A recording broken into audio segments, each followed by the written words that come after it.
Welcome to another edition of SKNIS Week in Review, a program that highlights the top stories of the work of the government of St. Kitts and Nevis for the past week. A look at some of the highlights for March 1st to 7th, 2019. SKN stands out among Caribbean countries in WJP Rule of Law Index 2019. 25 persons trained to mediate in conflict resolutions. Government invests heavily in oral health care, and achievement of women should be told repeatedly. I am your presenter, Sherma Matthew.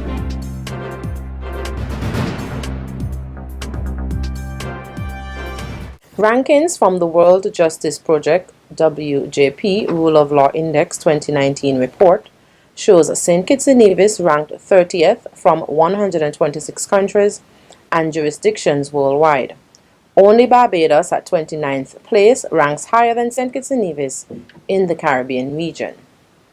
Attorney General and Minister of Justice and Legal Affairs, the Honorable Vincent Byron, applauded this achievement as the Federation continues to make big strides in the international arena for good governance. To thank our form of government that on the one hand our judiciary is one in which we all have confidence in, where we have to respect our judges, the decisions they make, we have to respect the administration of justice, and this is what makes a country tick, that we can have rules by which we operate. When we have disputes, these can be resolved by fair-minded individuals with integrity to give us the type of answers that we need to move on with, whether it is our commercial business, family disputes. The World Justice Project Rule of Law Index measures how the rule of law is experienced and perceived by the general public in 126 countries and jurisdictions worldwide, based on more than 120,000 household and 3,800 expert surveys. Featuring primary data, the WJP Rule of Law Index measures countries' rule of law performance across 8 factors. These include constraints on government powers, absence of corruption, open government, fundamental rights, order and security, regulatory enforcement, civil justice, and criminal justice.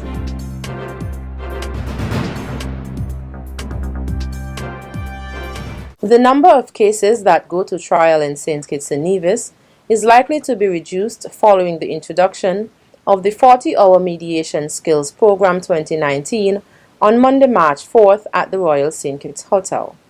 Attorney General and Minister of Justice and Legal Affairs, the Honorable Vincent Byron, hailed the initiative as important and assured all of government support of the program. We in the government of St. Kitts and Nevis recognize that this is a very critical program that we are embarking on in terms of the training of potential mediators. We in the government have determined that we would want to give the mediation process, all the support necessary. The Honorable Chief Justice of the Eastern Caribbean Supreme Court, ECSC, Dame Janice Pereira, noted that the Eastern Caribbean share a passion in collaborating on how the respective judiciaries can promote the administration of justice through mediation. Here to learn alongside you the techniques for effective mediation and to become better able to discern and implement measures that will ensure more successful mediations or the types of disputes which may be best resolved through mediation at any level of the court system. And one of the best ways to actively promote the benefit of any system or process is to learn firsthand how that system works or operates. Mediation, as used in law, is a form of alternative dispute resolution, a way of resolving disputes between two or more parties with concrete effects. Typically, a third party, the mediator, assists the parties to negotiate a settlement.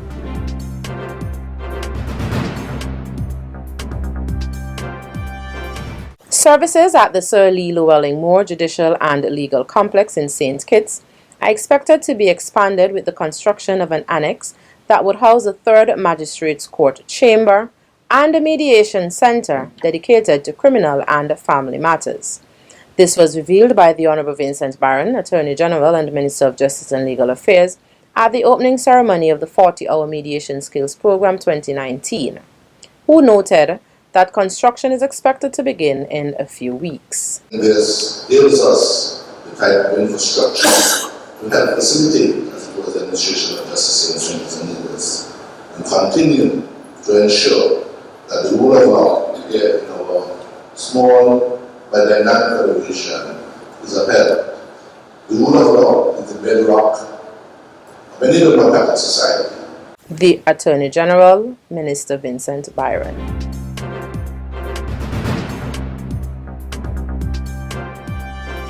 The Ministry of Health, and by extension the Government of St. Kitts and Nevis, continues to invest heavily in oral health care, as it is integral to overall health and has drastic implications on several other quality of life indicators. This was according to the Honorable Eugene Hamilton, Minister of Health, during the reopening of the Newtown Dental Clinic on Friday, March 1st.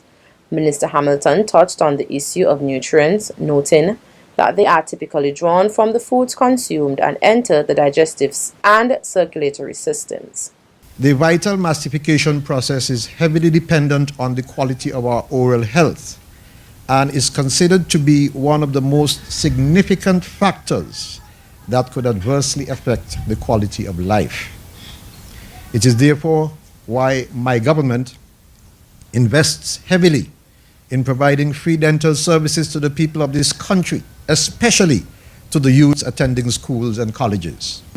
Poor oral health contributes to many diseases that are prominent today and includes such diseases as diabetes all the way to heart attacks.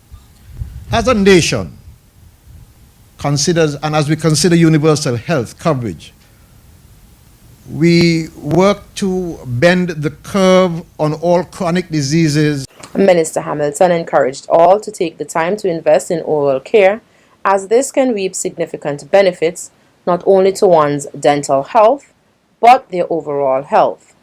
With the reopening of the Newtown Dental Clinic, there are now 3 operational public dental clinics in St. Kitts. There are also many private clinics across the island.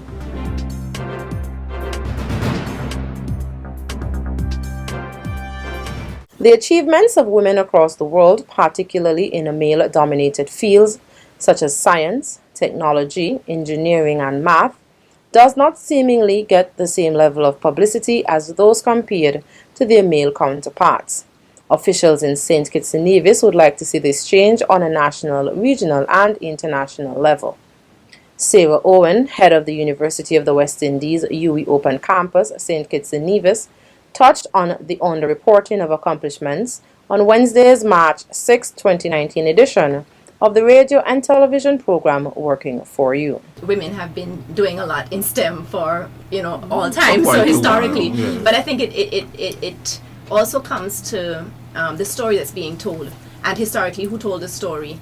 And if the women were not engaged in the storytelling, then it's only now that we're finding out that many things that we thought were invented by men were actually invented by women. She cited the 2016 film Hidden Figures, which told the true story of 3 African-American women, mathematicians, who played a pivotal role in the early years of the National Aeronautics and Space Administration, NASA, in the 1960s.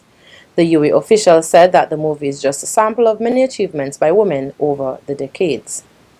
Minister of State for Gender Affairs, the Honorable Wendy Phipps, also raised the issue of recognizing the success stories in a national address to commemorate the 2019 International Women's Day on March 8th.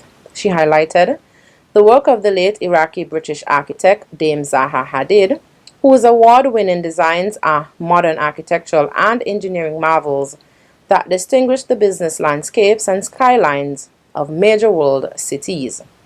Repeat Nobel Prize-winning Polish physicist and chemist Marie Curie, whose pioneering delivery of radium and polonium led to modern-day radiation that is used in much of today's cancer therapies and medical diagnostic testing, as well as Black American theoretical physicist Dr. Shirley Jackson, whose developments include the touch-tone telephone, caller ID, and fiber optic cable.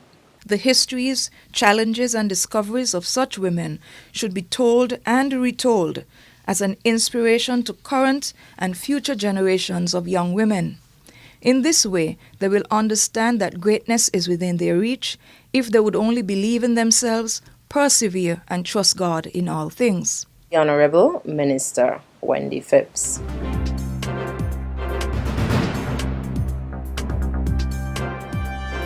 "18 officers within the St. Kitts and Nevis Fire and Rescue Services (SKNFRS) participated in a 5-day workshop designed to educate and enhance aerodrome firefighting skills. The Aircraft Rescue and Firefighting Introduction Training Course number 1 began with an opening ceremony on Monday, March 4th and ran until March 8th at the RLB International Airport Fire Hall. In giving the course overview, Fire Substation Officer Lesroy Keynes said that the training is in keeping with the proactive programming of the SKNFRS as the main agency in providing fire protection, safety, and rescue operations for all passengers and operators of aircrafts.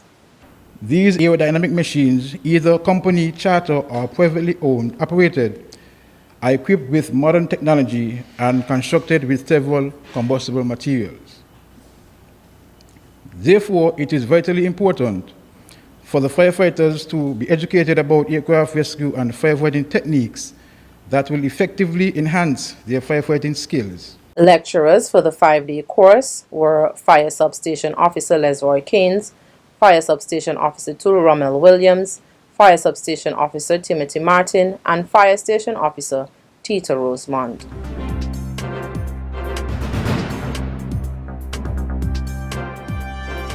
President of Motive 8 for Change International and Crime Reduction Specialist Dr. Niels Triton continues to work assiduously with youth and inmates in the Federation to tackle social issues that lead to deviant behavior. The latest of such is the rolling out of his 3-pronged approach SKN Gang Bridge program, which includes working with grade 6 and high school students, community empowerment, and providing support for the residents at the prisons in St. Kitts and in Nevis. When they come back out, if they have the same attitude and they don't know how to deal with incarceration and all the trauma that comes with it, then there's a good chance of recidivism, of course, when they come back out. And that could bring the crime rate up again, right? So what we do, we go into the jails, like tomorrow, Saturday, I will be at the Nevis Prison Farm, where I'll be engaging about 30 men there. Then next Saturday, I will be at the HMP, where we are giving them skills and strategies to cope, to make a transition back into society. Dr. Triton has been working with the Ministry of National Security to implement programs at various levels. He continues to emphasize the importance of addressing the root causes of crime and focuses much of his work on young people. The program is expected to be extended to the New Horizons Juvenile Facility.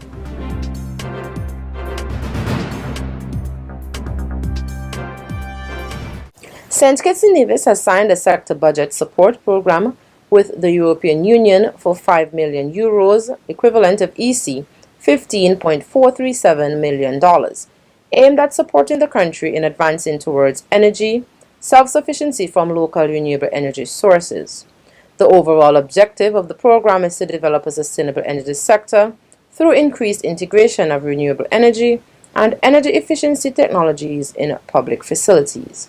This 3-year program will also support the government in its attempt to build resilience within the energy and water sectors to ensure that the population has access to the basic needs of water and electricity when the country is severely impacted by exogenous shocks such as hurricanes. Some specific outcomes will include the installation of energy-efficient street lights, the installation of underground electrical power supply to 3 pumping stations, and the establishment of an energy unit. The contribution from the European Union is strongly aligned with the country's efforts and plans to promote sustainable economic development and faster economic growth through a linked series of policy initiatives and specific investments in the energy sector. This ensures that the government continues on its path towards reducing its dependence on fossil fuels.